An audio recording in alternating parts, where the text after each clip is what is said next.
and welcome to the Tata Technologies Q2 FY25 earnings conference call. As a reminder, all participant lines will remain in a listen-only mode, and there will be an opportunity for you to ask questions after the presentation concludes. Should you need assistance during the conference call, please signal an operator by pressing star, then 0 on your touch-tone telephone. Please note that this conference is being recorded. I will now hand the conference over to your host, Mr. Vijay Lohia, Head of Investor Relations at Tata Technologies. Thank you, and over to you, sir. Thank you, Ryan. Hello, everyone, and welcome to Tata Technologies' second quarter of fiscal 25 results call. I'm Vijay Lohia, heading Investor Relations.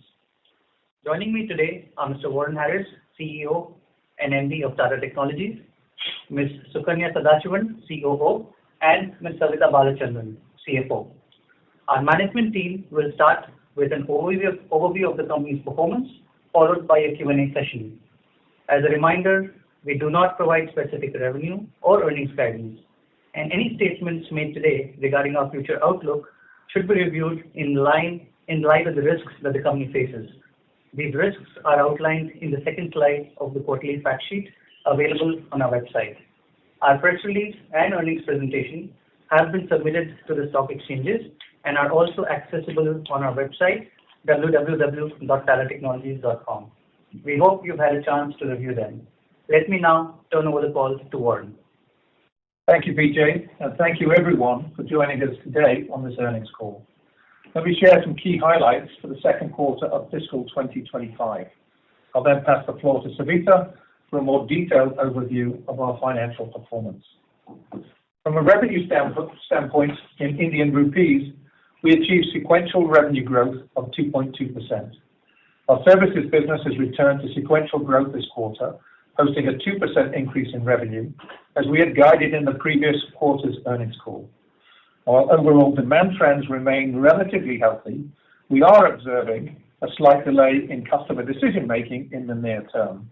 This is driven by a strategic reconsideration of electric vehicles versus hybrids, compounded by ongoing geopolitical tensions and uncertainty surrounding elections in various parts of the world, including the United States. As a result, recent deal wins have been smaller in size as customers adopt a more cautious approach to committing to larger long-term projects during this period of uncertainty. We anticipate greater clarity to emerge in the early part of the next calendar year.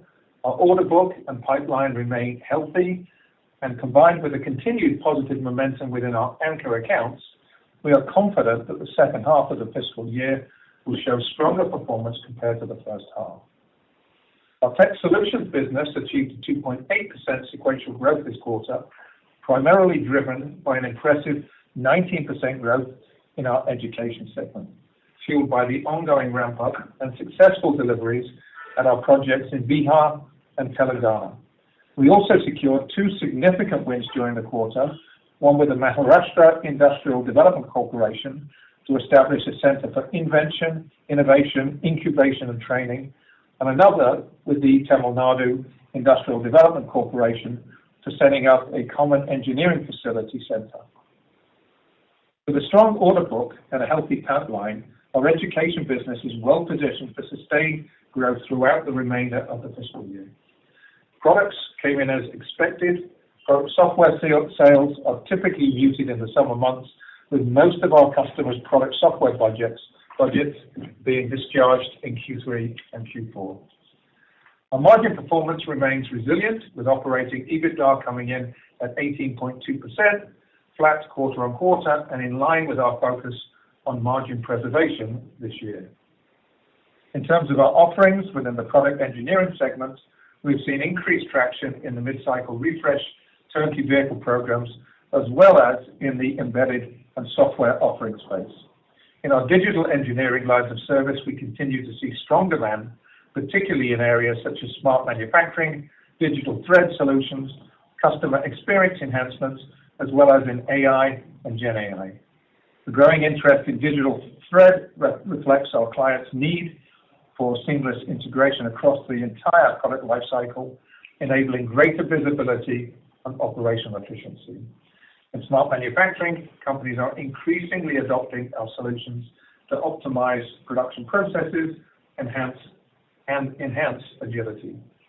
Additionally, customer experience solutions remain a priority as our business looks to leverage digital tools to deliver personalized, frictionless interactions.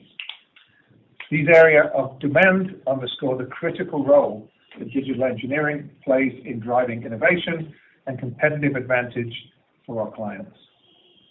Let me profile a couple of key deals that we have won in the product engineering space in Q2. They include, we have been selected by an Asian OEM for a mid-cycle refresh turnkey project for 2 of their vehicles. These projects entail a comprehensive suite of automotive engineering services, including the design and development of exterior and interior trims, electrical engineering, diagnostic management, closures, aggregate level CAE, prototype build support, and vehicle integration. The project is set to span the next 22 months, positioning us for long-term collaboration and growth with this customer. This engagement underscores our strategic capabilities and commitment to innovation, marking a pivotal moment in our journey as we continue to drive transformative solutions and deliver long-term value for our customers and stakeholders. A North American-based global industrial heavy machinery company has chosen Tata Technologies for a project focused on extensive value engineering and cost optimization, culminating in the establishment of an offshore development center to replicate this work on their future product lines. Our engagement with this customer began in December of last year when we initiated benchmarking studies on some of their competitor products. Over the course of this year, we successfully deepened our relationship with the customer's leadership, significantly enhancing our mindshare and resulting in substantial increases in our wallet share. The creation of the ODC, coupled with the expansion into digital domains, not only demonstrates our ability to deliver tangible value, but also highlights our potential to cross-sell and upsell additional services, further consolidating our presence and growing influence within this account. A global Tier 1 automotive leader renowned for its cutting-edge technology and a nearly 70-year legacy in delivering innovative solutions for emission reduction and energy efficiency has chosen Tata Technologies to establish an offshore development center. This ODC will focus on developing embedded software for electric powertrain products, including e-turbos, e-compressors, and hydrogen fuel cells. This collaboration highlights the company's commitment to advancing sustainable technologies, and we are proud to support their mission. Based on current demand and future projections, we anticipate the potential to nearly double the size of the ODC within the next 6 months, further expanding our contributions to their electric powertrain advancements and reinforcing our position as a key technology partner. We continue to build our network of partnerships and alliances, which we believe will help us to continue to penetrate the fast-growing SDV space. In Q2, we announced a strategic alliance with Telechips, a South Korean-based semiconductor company, to co-develop innovative single-chip solutions for software-defined vehicles. The collaboration is focused on delivering cost-effective ADAS and cockpit solutions specifically tailored to meet the demands of the Asian market. Telechips hardware solutions provide a significant advantage by reducing overhead costs in the software bill of materials, making it possible to develop SDV solutions that are both high quality and affordable for cost-sensitive OEMs. This partnership not only strengthens our ability to offer scalable, efficient technologies, but also positions us to meet the growing demand for smart, connected vehicle systems in one of the world's most dynamic automotive markets. In addition to the relationship with Telechips, we also announced a collaboration in the aerospace vertical with Air India earlier today. Air India has selected Tata Technologies as its strategic partner to transform the interiors of aircraft. Through this partnership, Tata Technologies will deliver comprehensive solutions that cover design, validation, weight optimization, and ergonomic considerations. Leveraging our expertise in lightweight materials and advanced design and validation methods, we we aim to enhance Air India's fleet performance, safety, and operational efficiency, creating an elevated travel experience for all passengers.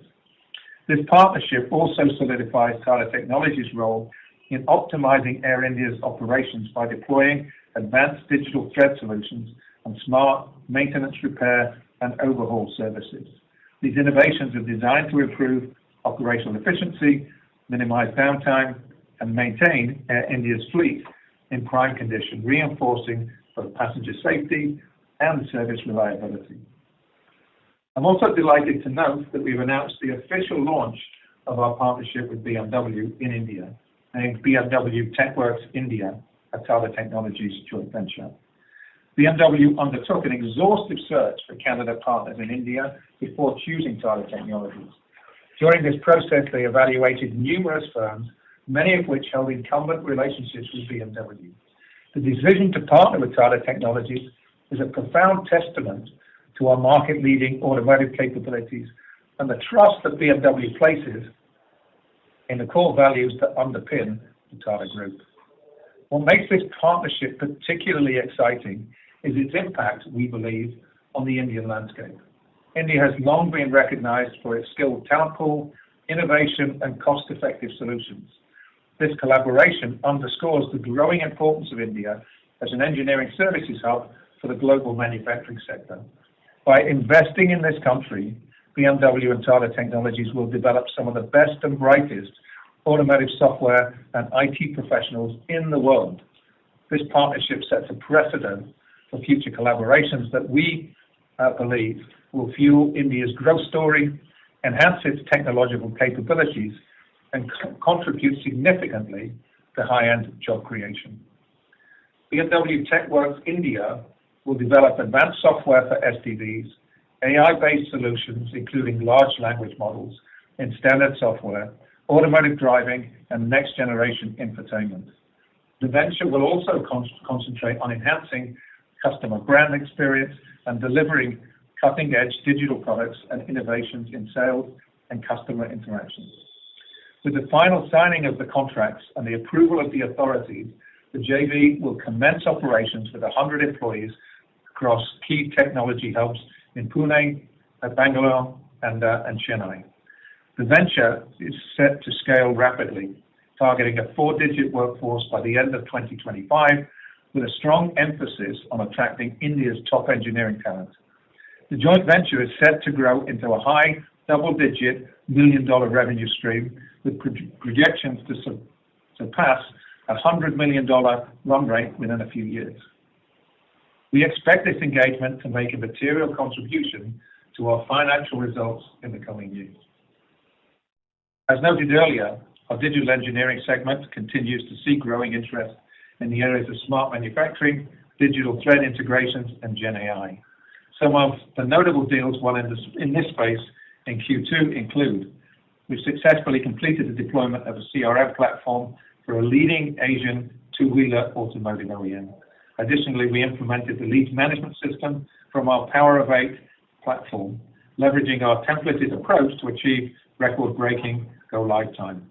This solution has transformed the lead capture process from a previously manual system into a real-time automated workflow, significantly improving operational transparency and efficiency. Following the successful implementation of the CRM system in the pilot country, we've been further awarded the dealer management system project. With our solution, S-Dealer from the Power of 8 platform, the goal is to provide a unified one country, one DMS solution across the customer's global footprint, covering 16 countries. This will digitize the entire customer lifecycle journey from pre-sales to sales to after sales, including inventory and claim management systems. The solution will enable the OEM to streamline operations, deliver a superior customer experience, and enhance transparency. We've also been selected by a leading global Tier 1 automotive OEM to facilitate the separation of one of their business entities through the migration of their PLM platform to Siemens Teamcenter. This strategic initiative aims to unify business unit data into a single platform, streamlining data management and enhancing operational efficiency. It will also simplify disentanglement of shared data between business units while customizing the solution to meet the specific needs of the aftermarket division.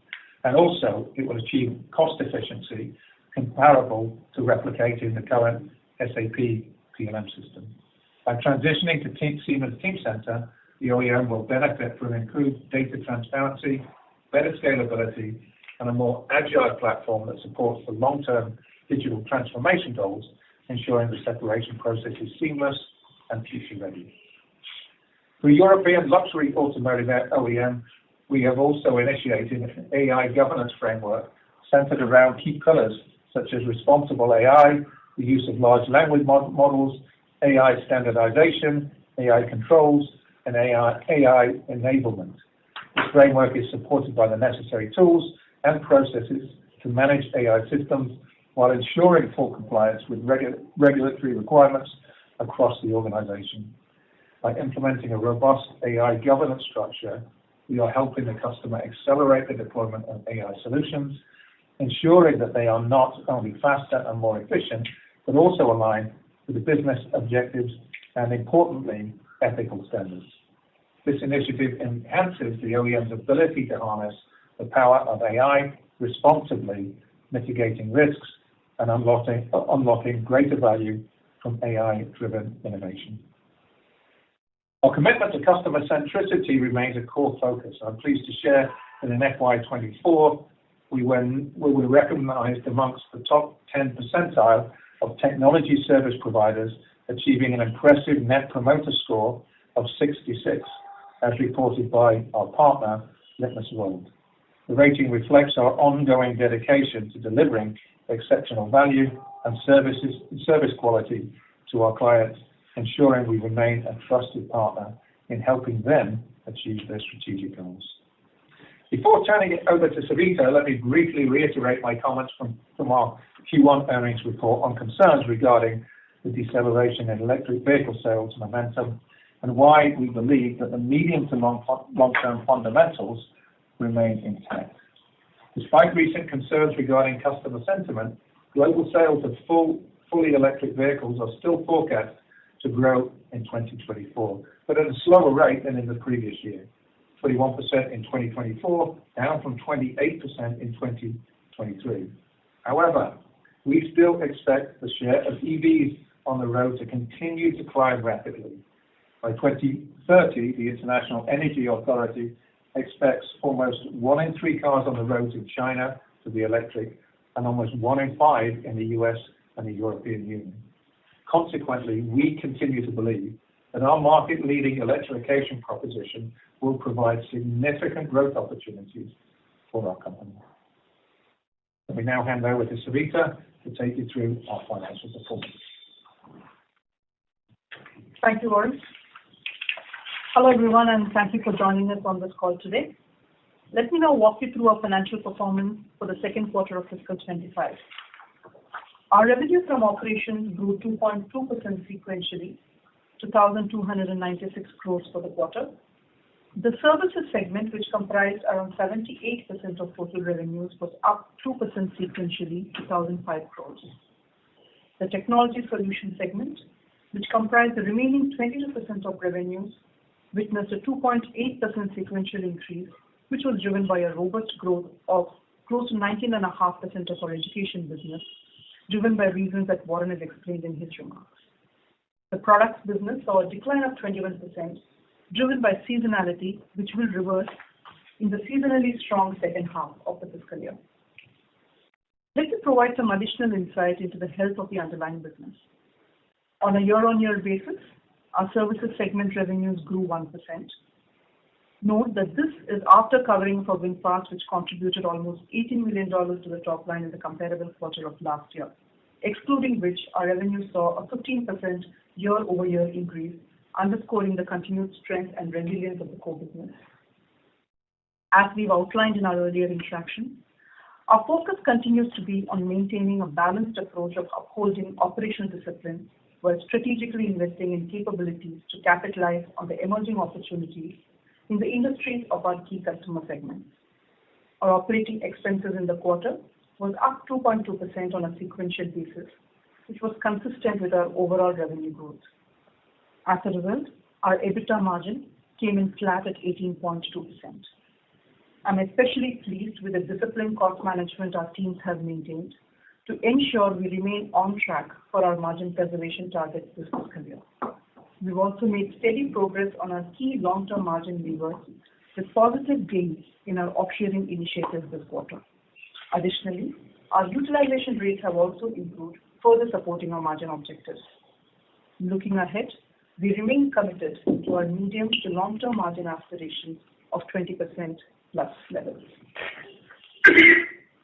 This quarter, the outsourcing and consulting charges saw an increase of about 11 crores, driven by ramp-up in a couple of new projects.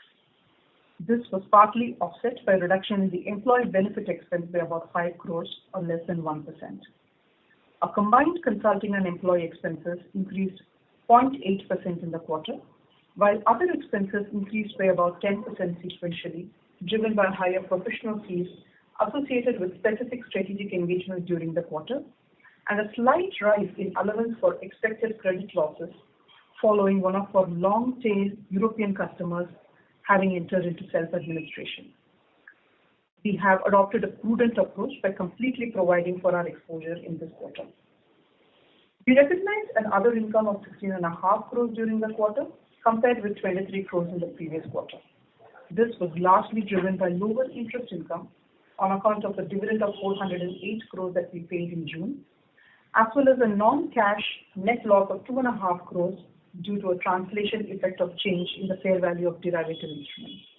Consequently, the profit before tax came in at 218 crores, or 1% sequential decline.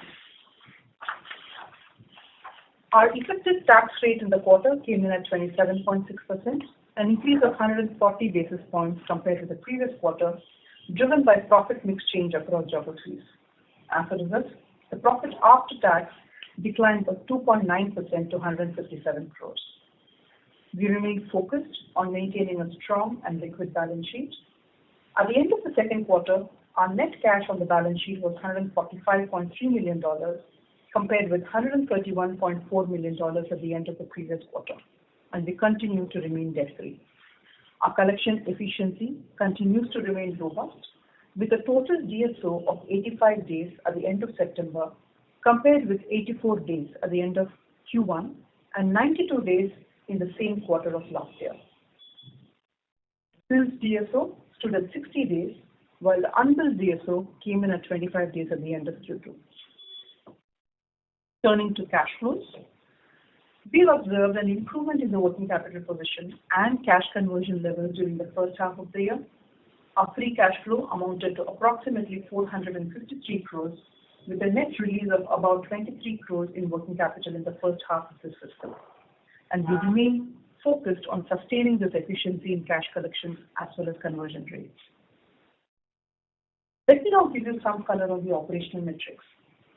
At the end of the quarter, our headcount reached 12,680 employees, representing an increase of 1.4%, or 175 employees compared to the previous quarter, as we added capacity in some of our focused growth areas, which includes ramping up for our joint venture, as well as some new wins in the embedded area. We remain focused on strengthening the base of our people pyramid with more campus hires, and will also look to make selective lateral hires depending on the business needs. Our employee utilization saw an improvement of 120 basis points from the previous quarter, reaching a level of little under 88%. We believe there is room to further improve this metric in the near term. Attrition levels have continued to improve, supported by a general decline in industry-wide attrition, as well as our ongoing employee engagement initiatives. One such initiative includes our internal chatbot that has enabled us to identify and address potential flight risks proactively.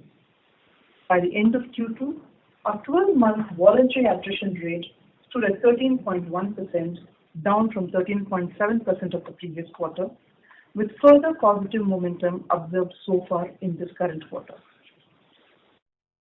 We remain committed to investing in the development of our teams, focusing on talent building activities that strengthen our capabilities in strategic areas. there has been a substantial increase in training hours, particularly covering key topics such as software-defined vehicles, generative AI, and cybersecurity. In quarter 2 alone, over 6,000 employees completed nearly 19,000 hours of training, equipping them with skills and insights needed to support our evolving business objectives and to meet the challenges of a dynamic industry landscape. In terms of our on-site and offshore revenue mix, the proportion of revenue generated outside our delivery centers in India and Romania and executed offshore increased by 470 basis points sequentially, reaching a level of 43.7%. And we are actively focused on driving initiatives to further improve this metric over time.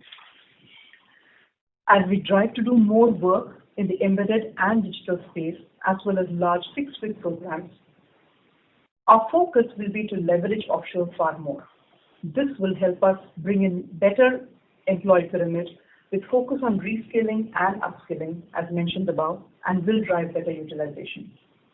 We are also investing in automation and AI tools to improve delivery efficiencies and significantly improve our productivity as well as time to market. Turning to customer pyramids, we can see that the number of customers generating revenue surpassing $1 million has improved steadily.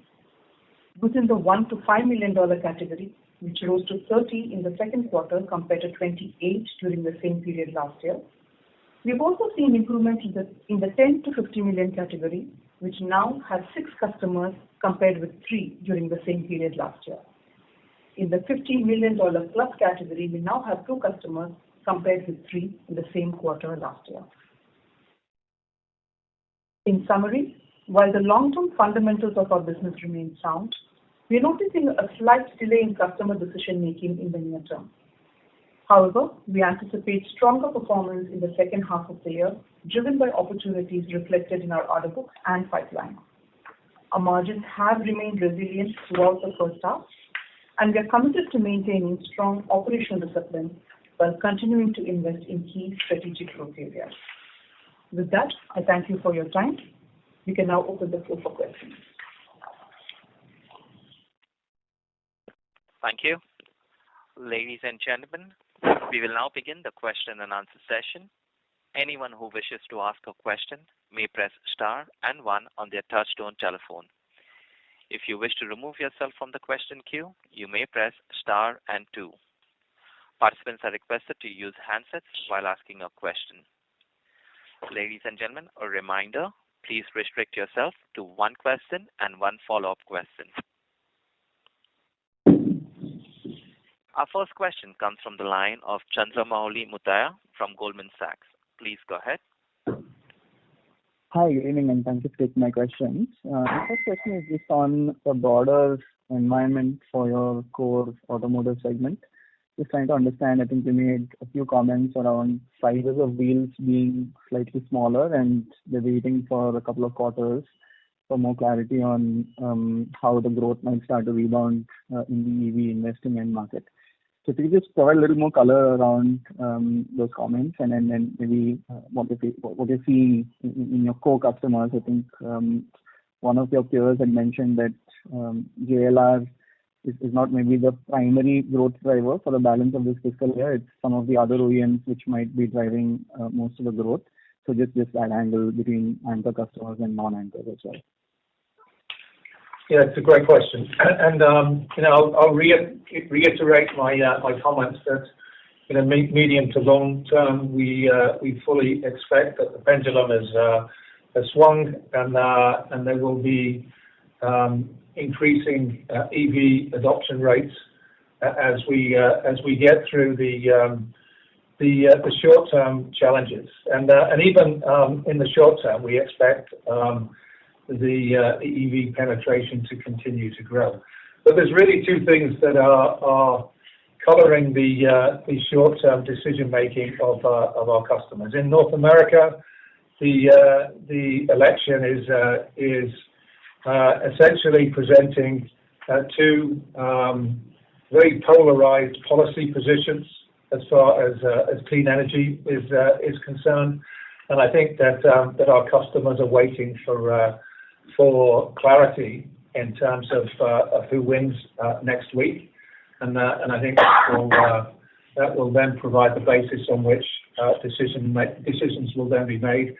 I think in Europe, I think that there is concern about the threat from China, and the ability of the Europeans to react from a technology step perspective and also from a pricing perspective, and I think that they are waiting for regulatory help in mainland Europe specifically, and our view through the discussions that we're having with the OEMs and their supply chains is that clarity will be provided in the early part of the next calendar year.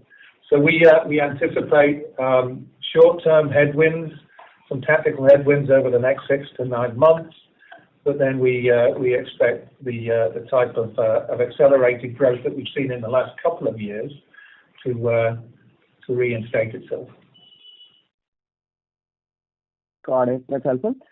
Second question is just around some of the useful comments you had shared with us on BMW, so thanks for that. So just trying to understand, I think at this point we seem to be, guiding for over time that could be 100 million revenue opportunity. Just want to understand a couple of things around that. Do we expect to account this in the revenue line, or is there clarity around whether it comes below the EBITDA line as share of profit from JVs?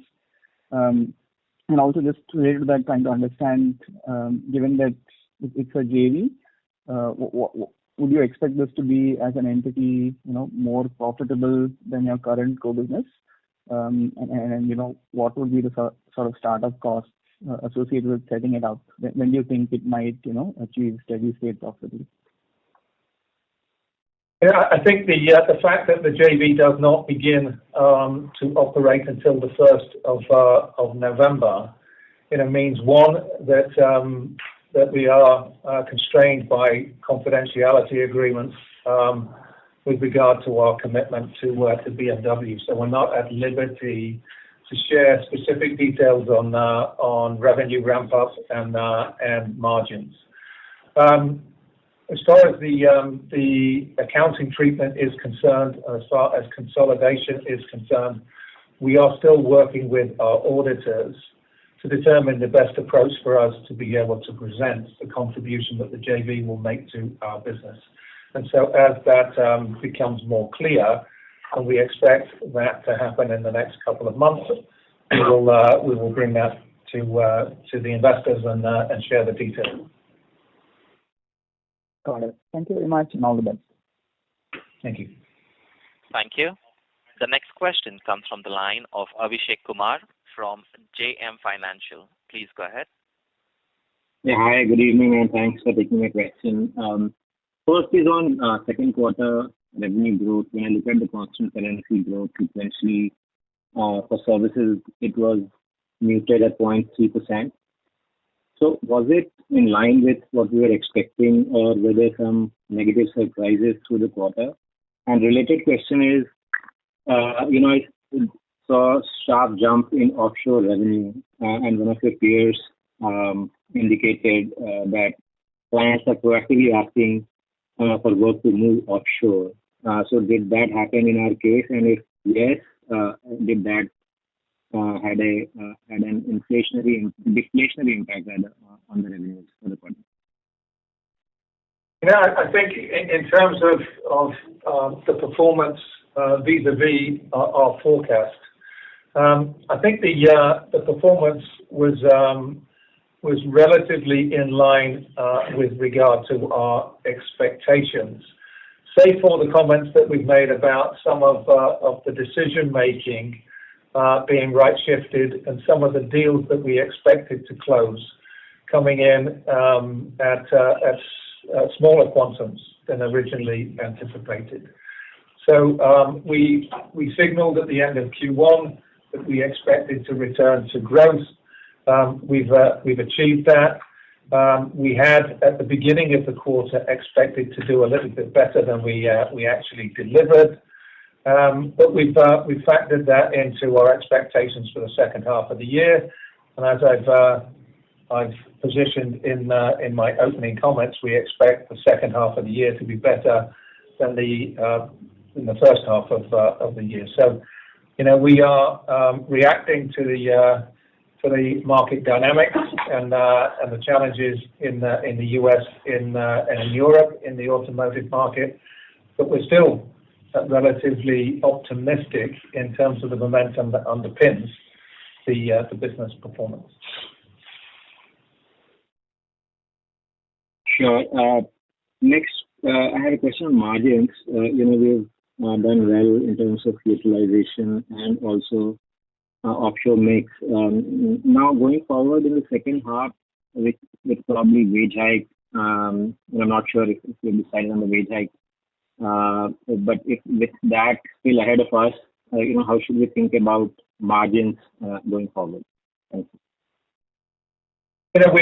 We'll be rolling out our merit increases this month, and we expect that the merit increases, together with the impact of festivals and holidays, will likely see a small decline in margins in Q3. But we are optimistic, and we've modelled that we should preserve margins in the second half of the year. So we expect to recover in Q4, and at the full year end, we do not see any deterioration in margins from our current position. Yes, very helpful. Thank you, and all the best. Thank you. The next question is from the line of Manik Taneja from Axis Capital. Please go ahead. Hi, thank you for the opportunity. Warren, just wanted you to share some color with regards to the growth within anchor customers, given some of the details that have been provided in our annual report. That's question number one. The second question was with regards to the BMW joint venture.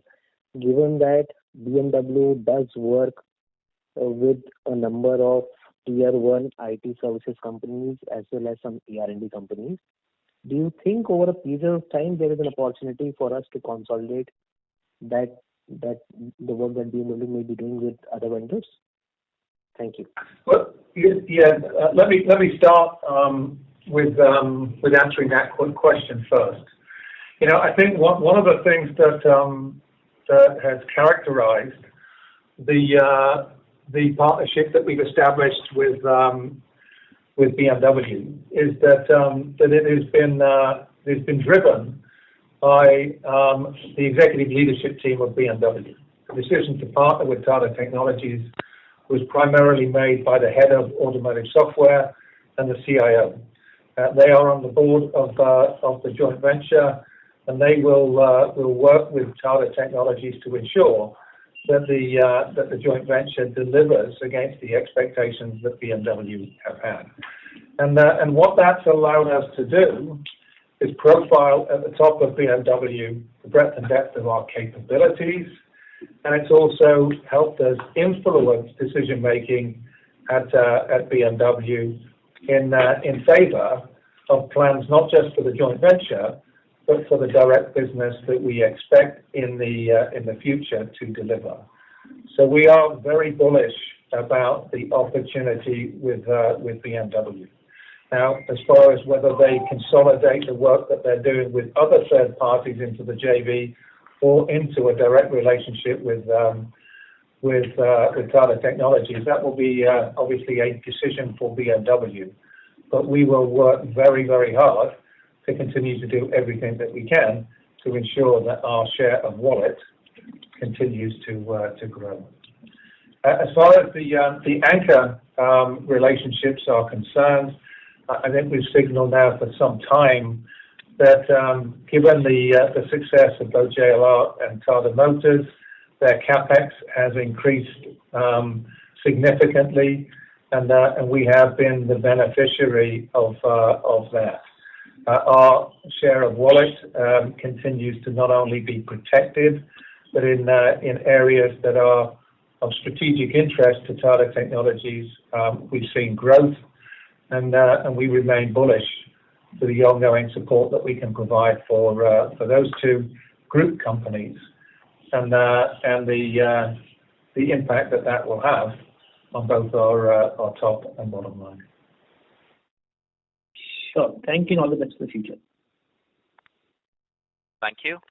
The next question is from the line of Ayush Rastogi from B&K Securities. Please go ahead. Yeah, hi, thank you. So just wanted to understand on the automotive side of the business. So we have heard that, that global players are focusing towards profitability, and today also there were some news from the Volkswagen side there that they are cutting kind of jobs and closing the plants. So what is the confidence that is giving us that the two should be better than one edge? And what are the capabilities that are leading us to have an edge in comparison to the peers that we are seeing kind of attraction in the automotive segment? Yeah, great question. The confidence in the second half of this fiscal year is really driven by our order book and pipeline. We have continued to win business and continue to add to the order book, and so the guidance that we've provided for H2 is informed by that.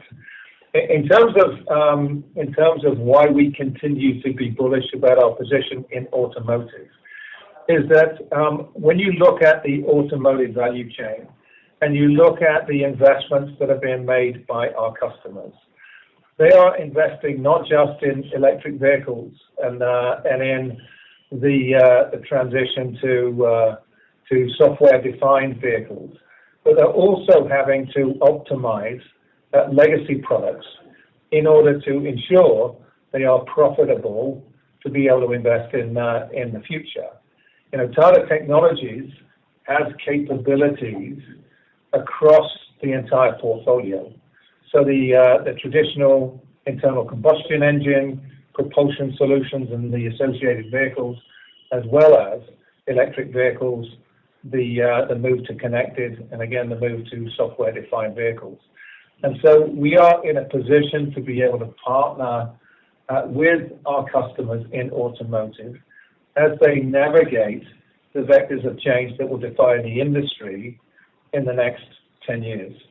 So we are seeing a shift in emphasis in the short term, but we are not seeing any decline in the traction that we represent as far as the relationship that we've got with our primary customers.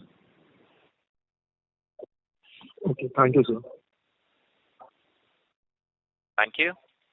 The next question is from the line of Bhavik Mehta from JP Morgan. Please go ahead. Thank you, sir. A couple of questions. Firstly, when you say 2H is going to be better than 1H, but also we think about the quarterly growth momentum in 3Q and 4Q versus what we are seeing month on month. Should we see Q1Q growth accelerating over the next couple of quarters? We certainly see the top line accelerating in both Q3 and Q4.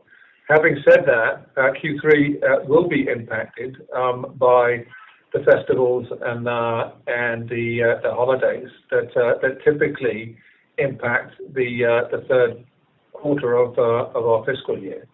And so the underlying momentum will improve, but the reported top line and bottom line will be impacted by the seasonality that defines our industry on an every year basis. Okay, got it. The second question was on the Air India deal which was announced today. Can you share any color in terms of when do we expect to start the ramp up of this deal, and how big this deal could be over, let's say, in the next couple of years? We've been working with Air India since it became part of the Tata Group. We've spent a significant amount of time and we've invested a significant amount of resources in re-engineering parts for legacy vehicles. And we've also worked with the OEMs and their supply chain to accelerate the delivery of product for Air India. So both direct business with Air India and the associated business that we derive from Air India has continued to grow. The partnership that we are announcing today will further accelerate the growth of that business. And I referenced the investment that Air India are making in maintenance, repair, and overhaul the MRO facility that they will be standing up in Bangalore, and we will be one of the key partners in the deployment of that facility. So it's a relationship that's growing, but it's a relationship that will accelerate and drive further growth, particularly as that facility comes on stream. Okay, got it. Thank you. Thank you. The next question is from the line of Chirag Kacharya from Ashika Institutional Equities. Please go ahead. I just want to understand the demand environment. So some of our peers reported that the slowdown in the Europe, mainly they facing execution-related challenges, whereas we think that in H2 situation will improve and we like to report a better performance compared to H1. So how we feel that H2 will be better, and any conversation with our existing client which is that they're going to accelerate the spend and all? Yeah. Yeah, as I had previously commented, our confidence in H2 is informed by the order book that we're carrying into H2 and the deals that we've previously won. We do see a tapering of demand in the short term that is driven by the elections, specifically what's happening in the US, and the challenges that the Europeans are facing, particularly as far as the competition with the Chinese OEMs in the EV space. But as I commented in my opening remarks, we expect to get clarity next month in terms of the policy position of the US, and we expect the regulator in Europe to provide some level of protection and some level of clarity to the European OEMs early part of the new calendar year. And we think that clarity will provide the basis on which our customers and the market will accelerate decision making. So we do see a softening of demand in the short term for new business, but our H2 is not informed or not dependent upon that, because it's really dependent upon the business that we've already closed. I think the outlook as we move into the next fiscal year, I think we're relatively confident about that, because again we see the slowdown in the short term being informed by issues that should be resolved way before the start of the new fiscal. Okay, thank you. Thank you. The next question is from the line of Abhishek Shindarkar from InCred Capital. Please go ahead. Hi, thanks for the opportunity. Just two questions. First, you mentioned about right shifting of some of the work from customers. So what I wanted to understand is that, when did the customers kind of highlighted the same to you? Was it early part of the quarter, mid-quarter, or, it was a very short notice kind of a scenario? The second, you mentioned about the chip threat from China, especially for European auto. Now, is this a more structural problem, or are you feeling, what's your sense? Is this a structural, or, the resolution could be early next year? Thanks. I think it's if we look at the market dynamics, it's different in different regions. If you look at the beginning of the last quarter, I think when Mr. Biden was competing with Mr. Trump, there was relative confidence in the Republican camp that they were going to be successful.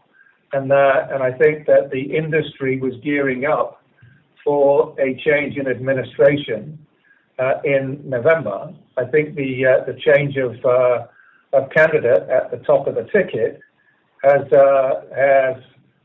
presented a situation where right now it's too close to tell. And so I think as the race in the U.S. started to tighten, I think the concerns within our market and within our customer have heightened, because the policy positions of both sides are somewhat polarized and represent fundamentally different market conditions. I think in Europe, I think the threat and the concern about Chinese OEMs has continued to build over the last 12 months. But I think that the OEMs had anticipated that the regulator would move more quickly than they actually have. And I think it's only in the last month or so that confidence has started to be established about policy positions that will be enacted early part of next year.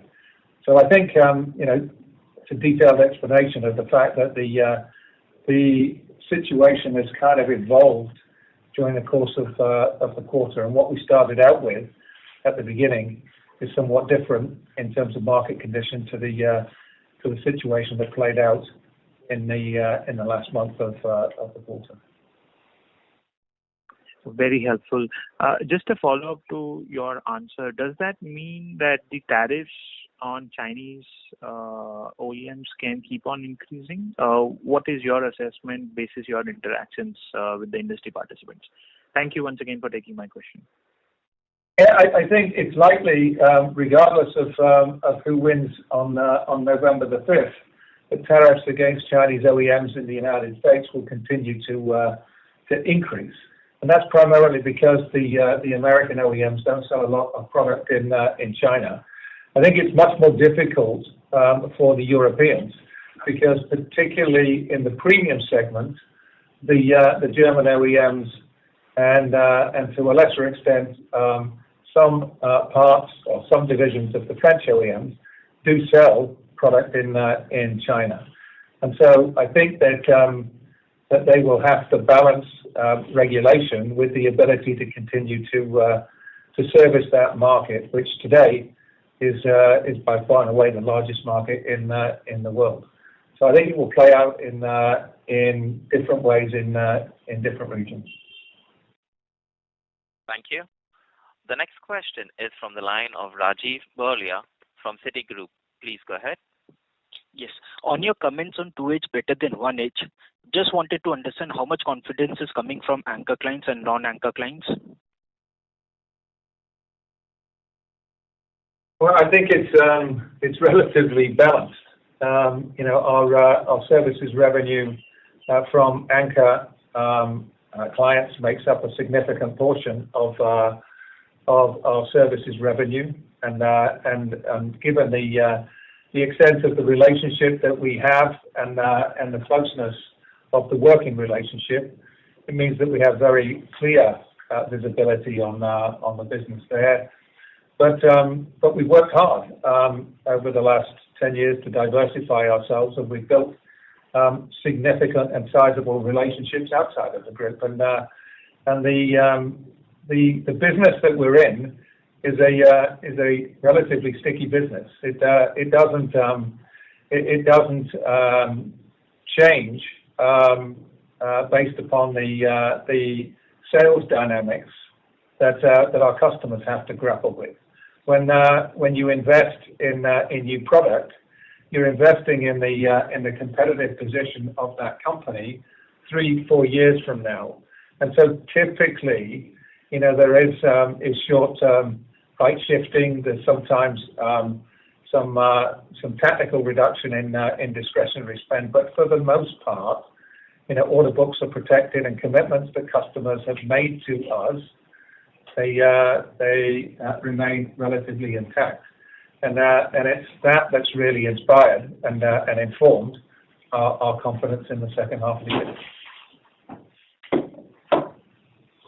Thank you. Thank you. The next question is from the line of Kshitij Saraf from Tusk Investment. Please go ahead. Hi, good evening. Thank you for taking my question.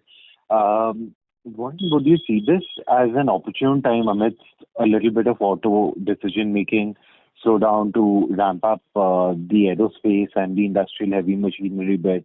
There was an announcement from Tata Advanced Systems as well. So how do you see Tata Technologies' position to capture the broader opportunity over there? Again, a great question, and we're incredibly bullish about our aerospace business. The accreditation that we've achieved with Airbus, I think, not only provides us with a platform to grow within that customer, I think it really provides us with an endorsement in the aerospace market. And if you look at the macro trends within aerospace, there's about 23,000 commercial aircraft in productive use today. That's set to double in the next 20 years. And right now, the big OEMs, Boeing and Airbus, they can't build enough aircraft quickly enough to satisfy the demand. So we think that there's tremendous opportunity in the areas of product engineering. We also think that there's a tremendous opportunity in smart manufacturing and accelerating manufacturing throughput. We also are confident, and I'm glad you've referenced it, in the tailwinds that the group are providing in terms of the investments that they are making. Obviously, Air India is an important part of that, but what Tata are doing in terms of the work that they are undertaking to develop and a final line assembly capabilities here in India, we believe will provide tremendous opportunities for our company, particularly now that we've received the accreditation of a company like Airbus. Thank you, Warren. That's very helpful. And just to recap, we had the BMW JV coming up. We had the collaboration with Agratas, which I believe would only start to materialize once production starts. So where are we with Agratas, and are there any other major joint ventures or similar initiatives such as that of BMW in the middle of all of this? Well, just let me clarify on Agratas. We're doing business that we are booking now for Agratas.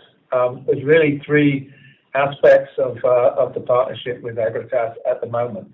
One is pack design, so we are able to advance our coverage of the EV value chain to include now pack design. Previously, we were really focused upon systems integration and software development for batteries.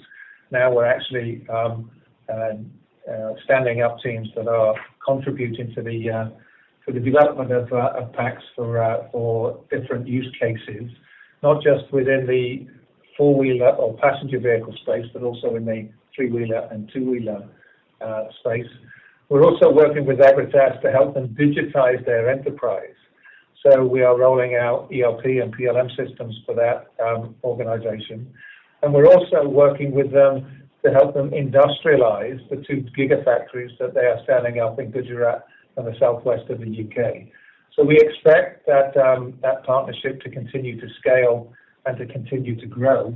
But we are today booking revenue from that partnership, and it continues to grow as we expand our coverage. Thank you. Ladies and gentlemen, we take the last question from the line of Santosh Keshri from SKK HUF. Please go ahead. Thank you so much for taking my question. I just have 2 questions. One is, first is the amount that's invested for the BMW JV. Have we invested any amount so far? And what is the plan of investment for the next 2 years? That's my first question. Well, we are again constrained by confidentiality in terms of confirming specifically what we've done to help the JV get established. But what I can say is that we have invested in the transfer of resources, and we have invested in the setting up of infrastructure in Pune, in Bangalore, and in Chennai, and that investment is part of the commitment that we are making to the partnership and to the joint venture, and we are fully confident, given the business plan that we've established with BMW, that those investments will be recovered in the relatively short term. Not only that, we also see that the direct business that we are delivering to BMW will continue to grow and scale. So we think that investment is an investment that has been